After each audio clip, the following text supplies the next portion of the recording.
हरे Krishna.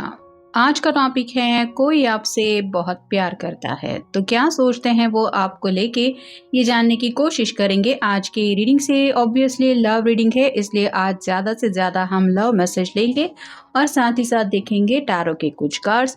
General collective reading है, इस वजह से हो सकता है कुछ कार्ड्स आपके साथ रेजोनेट करे या फिर पूरा रीडिंग, इट डिपेंड्स।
पहला ही जो कार्ड मिला है वो है टेन ऑफ सॉर्ड्स का, एयर साइन जेमिनी लिब्रा या फिर एक्वेरियस। नेक्स्ट है डेथ का, स्कॉर्पियो का कार्ड है। फिर है द मून, पाइसेस का कार्ड है। फिर है king of wands, fire sign Aries Leo Sagittarius. Next है nine of cups, water sign Cancer Scorpio Pisces. और फाइनल कार्ड है अगेन वैंड्स का, यानी कि fire sign nine of wands. तो शुरुआत ही हो रही है टेन ऑफ सॉर्ड के कार्ड से। ये पर्सन काफी ज्यादा परेशान है और इन्हें ऐसा लगता है कि जैसे इनकी परेशानी की वजह से हो सकता है आप भी बहुत ज़्यादा परेशान हो जाए। मतलब ये शायद आपसे अपनी हालत छुपाने की कोशिश कर रहे हैं। कुछ न कुछ बातें ज़रूर इनके ज़िंदगी में ऐसी चल रही हैं जो इनको हद से ज़्यादा तकलीफ दे रही हैं, लेकिन ये पर्सन आपसे उन बातों को हाइड करने की कोशिश कर रहे हैं।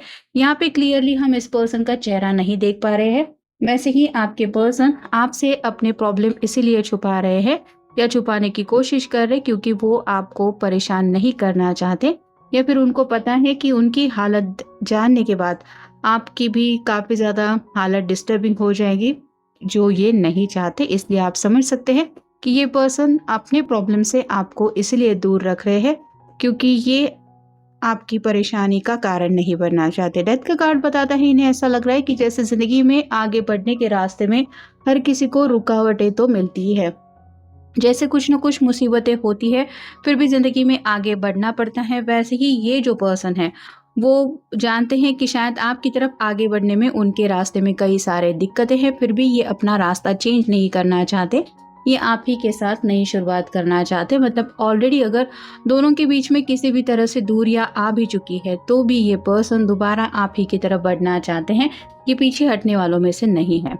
नेक्स्ट है द मून, पाइसेस का कार्ड है। यहाँ पे सूरज की भी एनर्जी है और चांद की भी एनर्जी है, तो 24/7 आप उनके दिलो दिमाग में रहते ही है। ये आपको बताए ना बताए क्योंकि वाटर साइन है, यानी कि पाइसेस है। मतलब पल भर में इनके मन में कुछ ख्याल आते हैं, पल भर में इमोशनल मूड स्विंग्स काफ़ी ज़्यादा होते हैं, जिस वजह से इन्हें अपनी बात कहने में काफ़ी ज़्यादा हिचकिचाहट महसूस होती है या फिर कम्युनिकेशन की दिक्कतें भी हो सकती है। लेकिन चांद और सूरज की दोनों की एनर्जी इस कार्ड में मिलती है, जो बताता है कि इनके दिल के ऊपर अगर कोई राज करता है दिन रात, मतलब तो वो सिर्फ आप है। बस इस पर्सन को अपने दिल की बातें ऐसे बोलना नहीं आता कि तुम ही हो मेरे दिल के ऊपर राज करने वाली, या फिर मेरे दिल की चाबी सिर्फ तुम्हारे पास है। इस तरह की बातें करना इन्हें नहीं आता। शायद इस वजह से आप नहीं समझ पा रहे हैं कि ये एग्जैक्टली आपके बारे में क्या सोचते हैं। फिर king of wands, fire sign, आगे बढ़ना तो चाहते हैं, पैशनेट भी बहुत है, आपके लिए कई सारी फीलिंग्स भी दिल में होल्ड करके बैठे हैं, लेकिन किसी न किसी बात को लेके ये स्पेसिफिक टाइमिंग का इंतजार कर रहे हैं। वेट एंड वॉच की एनर्जी में कुछ ना कुछ है। मतलब हो सकता है जिंदगी में रास्ते में आगे बढ़ने के लिए काफ़ी सारी दिक्कतें हैं और कुछ करियर से जुड़ी परेशानी हो सकती है, कुछ घर से जुड़े प्रॉब्लम हो सकते हैं, और कुछ पर्सनल लाइफ की ऐसी बातें हैं जो शायद अब तक आपको नहीं पता है, इस वजह से ये वेट एंड वॉच की एनर्जी में ज़रूर है। लेकिन अगला ही कार्ड बताता है 9 ऑफ कप्स का, ये विश कार्ड है। तो दिल से ये पर्सन विश ज़रूर कर रहे हैं कि इनकी तरफ से तो 9 कप है, मतलब ये पर्सन तो ऑलरेडी बेइंतहा आपसे प्यार करते हैं। बस अब एक दिन आपके सामने ये सब कप लेके आना है और आपको बोलना है कि चलो 10 ऑफ कप की एनर्जी में हम जुड़ जाते हैं, मतलब हैप्पी मैरिड लाइफ जहाँ पे बाल बच्चे, एक हैप्पी कपल, ये सब होता है। तो ये उनके दिल की विश ज़रूर है। और अगर दोनों के बीच में सेपरेशन भी चल रहा है तो भी ये पर्सन आप ही के साथ नई शुरुआत करना चाहते हैं। और फाइनल कार्ड है 9 ऑफ वांड्स का। काफ़ी ज़्यादा इनके सामने दिक्कतें हैं, जैसे ये अकेला ही इंसान है, इसने वैंड इकट्ठा करके रखे हैं, अभी भी इसके सिर के ऊपर पट्टी बंधी हुई है और ये इंतज़ार कर रहा है कि पता नहीं कौन सी दिशा से कौन से प्रॉब्लम मेरे सामने आ जाएंगे। मेरा साथ देने के लिए भी कोई नहीं है, फिर भी मैं अपनी तरफ से कोशिश ज़रूर करता हूँ कि मेरे पास कुछ ना कुछ एक्शन प्लान रेडी होने चाहिए। वैसे ही आपके जो पर्सन है वो फिलहाल अपनी ज़िंदगी में किसी ऐसे मुश्किल भरे दौर से गुजर रहे हैं जहाँ पे ये हद से ज़्यादा परेशान है और शायद इसीलिए ये सोच रहे हैं कि जैसे ही इस पीरियड से ये बाहर निकलते हैं तो ये लव लाइफ में ज़रूर आगे बढ़ेंगे। अब देखते हैं उनकी तरफ से message. And there is nothing more I want from you, just give me that smile.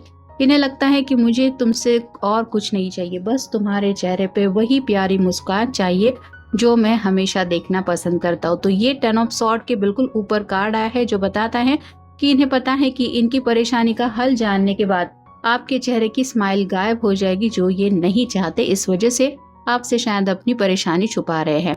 As every day comes and go, my love for you always goes stronger.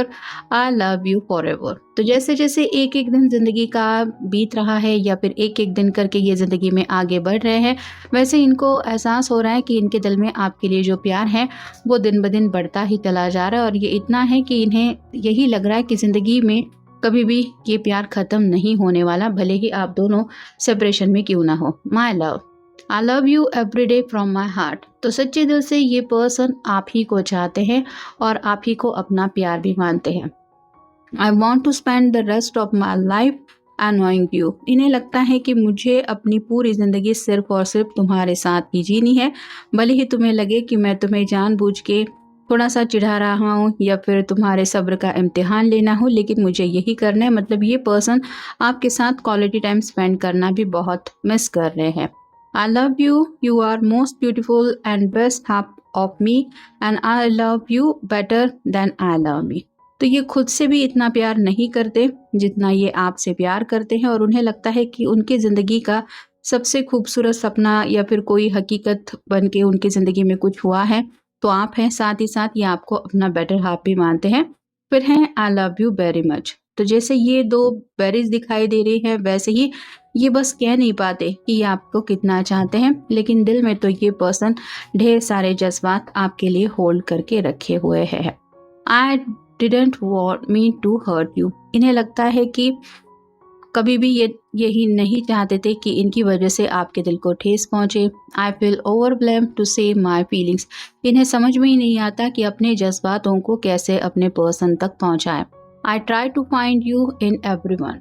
तो कोशिश तो करते हैं कि आपके जैसा शायद कोई और मिल जाए, लेकिन उन्हें ये पता ज़रूर चल गया है कि आपके जैसा कोई उन्हें मिल नहीं सकता। मतलब अगर सेपरेशन के बाद इन्होंने एक नई शुरुआत करने की भी कोशिश की थी तो भी शायद इन्होंने आप ही के जैसा पर्सन ढूंढा और इनको रियलाइज़ हुआ कि वन एंड ओनली आप ही है, ऐसा दोबारा तो उनको कोई और नहीं मिल सकता। शायद ये दोबारा इसलिए आपसे रिकनेक्ट या रीयूनाइट भी होना चाहते हैं। I need to clear my pending karmas. यहाँ पे वही बात आ रही है, इनकी ज़िंदगी में कुछ ऐसे प्रॉब्लम्स हैं, कुछ ऐसी कठिनाइयाँ हैं जिनको इन्हें डील करना है और इनको समझ में आ रहा है कि ये उनके अपने कर्मा हैं जिनसे उन्हें डील करना ही पड़ेगा। I will never fall in true love again. आपके अलावा अब ये और किसी को ज़िंदगी में नहीं चाह सकते। ये उनके दिल का आंसर उनको पूरी तरह से पता चल गया है। You listen to me when others get bored of my stories। तो आपने जितना इस पर्सन को अपनी ज़िंदगी में इम्पोर्टेंस दिया है या फिर इनके लिए अपना वक्त निकाला है, ये उस वक्त की काफ़ी ज़्यादा अहमियत रखते हुए आपको काफ़ी ज़्यादा मिस कर रहे हैं, क्योंकि जितना सिंसियरली आपने इस बात पर्सन की छोटी सी छोटी एक एक चीज़ को भी इम्पोर्टेंस दिया है, उनकी हर एक बात को नज़रअंदाज किए बिना उनकी हर एक बात सुनने की कोशिश की है, उनके प्रॉब्लम का समाधान ढूंढने की कोशिश की है। वो ये ज़रूर समझ गए हैं कि आप निस्वार्थ भाव से उनसे हमेशा कनेक्ट होते आए हैं। I love you because you make me feel like I am enough. I do not have to try too hard to impress और please you because who I am is enough for you. तो आपने हमेशा इस person को ये एहसास दिलाया है कि तुम जैसे हो, जो भी कर रहे हो, मुझे तुम वैसे ही पसंद हो। मुझे खुश करने के लिए या फिर मेरा दिल जीतने के लिए तुम्हें ऐसा कुछ करने की ज़रूरत नहीं है, जैसे चांद तारे तोड़ के लाओ या फिर महंगे से महंगा गिफ्ट दे दो, ये करो वो करो, मेरा हर एक ख्याल रखने की कोशिश करो। मतलब जो कुछ लोग होते हैं ना, जो कई बार दिखावा करने की कोशिश करते हैं कि मेरे दिलो दिमाग में, मेरी ज़िंदगी में और कुछ काम ही नहीं है सिवाय तुम्हारे। तो ऐसा आपने कभी नहीं इनसे चाहा है। आपने बस इनको यही कहा है कि तुम जैसे हो मैं वैसा ही तुम्हें पसंद करता हूँ या करती हूँ।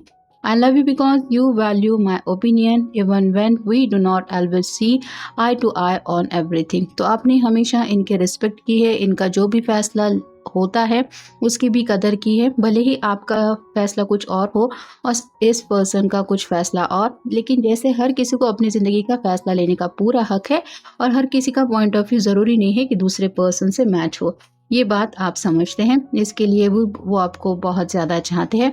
आई love you because you always shower me with a certain tenderness and affection that makes me feel like the most loved person in the world। तो आपने अपनी छोटी छोटी हरकतों की वजह से इस पर्सन को जिस तरह से भी प्यार दिया है, वो उस प्यार को काफ़ी ज़्यादा दिल में महसूस कर रहे हैं और उन्हें एहसास हो रहा है कि दुनिया की सभी खुशियाँ एक तरफ और ये प्यार का एहसास एक तरफ। I love you because you are not afraid to open up to me about your feelings, both good and the bad। तो आप एक ऐसे पर्सन हैं जो अपनी बात खुल के सामना रखना पसंद करते हैं, भले ही आपको कुछ बातें अच्छी लगे या फिर आपको बुरी लगे, आप क्लियरली उसी वक्त बातें सॉर्ट आउट करना पसंद करते ताकि सामने वाले पर्सन के दिल में और कुछ मिसअंडरस्टैंडिंग ना क्रिएट हो। I love you because we can stay up late together just talking about anything and everything। तो शायद दिन भर में आप दोनों काफ़ी ज़्यादा बिजी रहते हैं, जिस वजह से कई बार शायद आपकी रात के वक्त की ज़्यादा तौर पे बातचीत अब तक होती आई है। और ऐसा कुछ स्पेसिफिक नहीं है कि आपको कुछ टॉपिक ही चाहिए, बस एक बार बातों का सिलसिला शुरू हो गया तो शायद वक्त का अंदाज़ा आप दोनों को भी नहीं लगने मतलब पता चलता कब सुबह हो जाती है, ये भी शायद आप दोनों भूल जाते हैं। तो इन्हें यही लगता है कि आपके साथ एक कंफर्ट जोन उन्हें हमेशा महसूस होता है, जिस वजह से बातों बातों में ये पूरा स्ट्रेस भी भूल जाते हैं। और फाइनल कार्ड है आई love you because you have always treated me like an equal. तो जैसे कोई पर्सन खुद को इम्पोर्टेंस देता है, वैसे ही आपने अपने साथ इस पर्सन को भी हमेशा कुछ ऐसा ट्रीट किया है कि मैं भी कदर करता हूँ या कदर करती हूँ तुम्हारी हर एक बात की, तुम्हारे जज्बात की और तुम्हारे फैसले की। तो ये जो आपकी आदत है कि आप अपना फैसला ना तो इनके ऊपर थोपते हैं, ना ही अपने इमोशंस उनके ऊपर हावी होने देते हैं, ना ही दूसरों के इमोशंस का बर्डन आप खुद के ऊपर देते हैं। तो एक स्टेबल पर्सन उन्हें आप नज़र आते हैं और शायद इसीलिए ये पर्सन आपको इतना चाहते हैं। तो ये था आज का रीडिंग, जनरल रीडिंग है, आपके साथ जितना रेजोनेट हो उतना ले लीजिए। मिलेंगे नेक्स्ट रीडिंग में।